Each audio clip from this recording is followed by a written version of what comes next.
Doctor Narendra Dabholkar विवेक व्याख्यानमालेसाठी आज आपल्यामध्ये उपस्थित असलेले माननीय पठारे सर यांचा परिचय करून देण्याची जबाबदारी माझ्यावर आलेली आहे. जबाबदारी हा शब्दप्रयोग मी अत्यंत जबाबदारीने वापरतो आहे. याचं कारण असं की बहुआयामी अशा प्रकारचं व्यक्तिमत्व आहे. सरांचा माझा पहिला परिचय झाला तो मी 12वी पास झालो आणि वैद्यकीय शिक्षणासाठी गेलो आणि तिथे काही रमलो नाही आणि ते सोडून परत आलो. डॉक्टर राजेंद्र मोलोसे मला भेटले आणि ते म्हणाले की एक माणूस माणसामध्ये आला. त्याचा अर्थ मला फार कळला नाही, पण नंतर डॉक्टर मोलोसेंनी मला काही वाचनाच्या संदर्भामध्ये काही गोष्टी सांगितल्या आणि माझे गुरु काचरे सर यांनी मी FYBAला असताना अनुष्टुपचा अंक माझ्या हातामध्ये ठेवला आणि सटाणा ते सटाणा ही कथा मी वाचली आणि पुढे आपल्या आयुष्यामध्ये काय लिहून ठेवलेलं आहे याची चाहूल त्या कथेने दिली. या अर्थाने ती आत्मचरित्रात्मक कथा असावी इतकी मला त्याची जवळीक वाटली. मग वैकुंठाची माती असेल असं सगळं वाचन सुरू झालं. अनुभव विकणे आहे पासून तर अगदी कालच्या सात पाटील कुलवृत्तांतपर्यंत सरांचं सगळं साहित्य हे मी पाहिलेलं आहे, वाचलेलं आहे.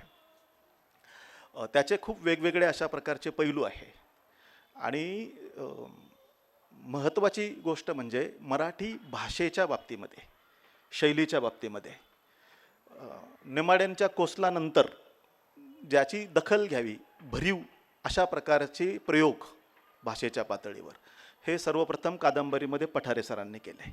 म्हणजे समजा कादंबऱ्यांचा टप्पा आपण करायचा ठरवला तर पहिला टप्पा आपण नेमाडे असा जर घेतला तर दुसरा टप्पा पठारे असा आपल्याला घ्यावा लागेल.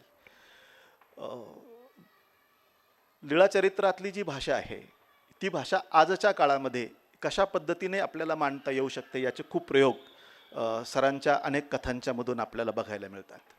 अनेक असे विषय ज्याला सहजासहजी सामान्य माणूस हात लावणार नाही असे विषय सरांनी अत्यंत लीलया आपल्या लेखनामधून पेललेले आहे असं आपल्याला लक्षामध्ये येईल. ताम्रपटसारखं महाकादंबरी सरांनी लिहिली. महाकादंबरी याचा अर्थ खूप पृष्ठ असलेली कादंबरी असा उगाचच तुंबाडचे खोत वाचून गैरसमज झालेल्या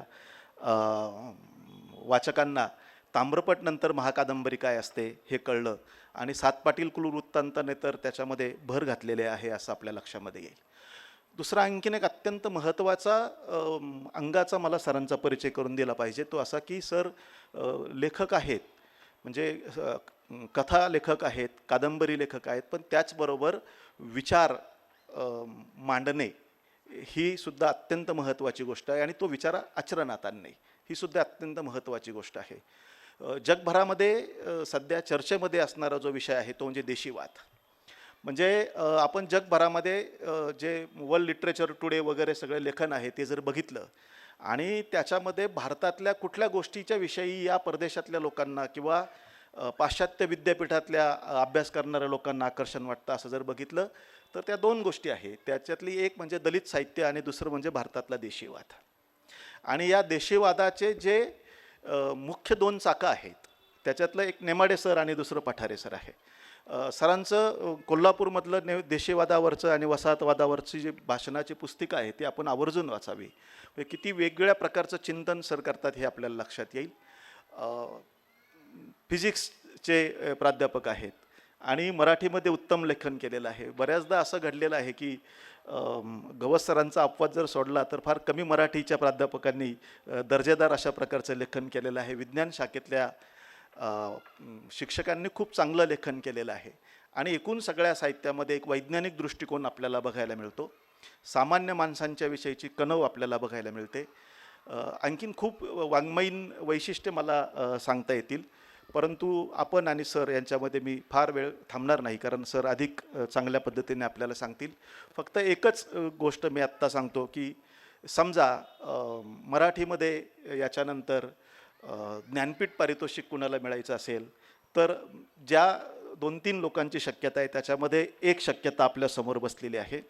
मराठी भाषेला किंवा भारतीय साहित्यातल्या भाषांना नोबेल पारितोषिक जर मिळायचं असेल तर कोण कोणाला मिळू शकतं, तर त्याच्यातली एक शक्यता आज आपल्यासमोर उपस्थित आहेत. त्या शक्यतेला मी विनंती करतो की आपण आपल्यासमोर आपलं वक्तव्य करावं. धन्यवाद.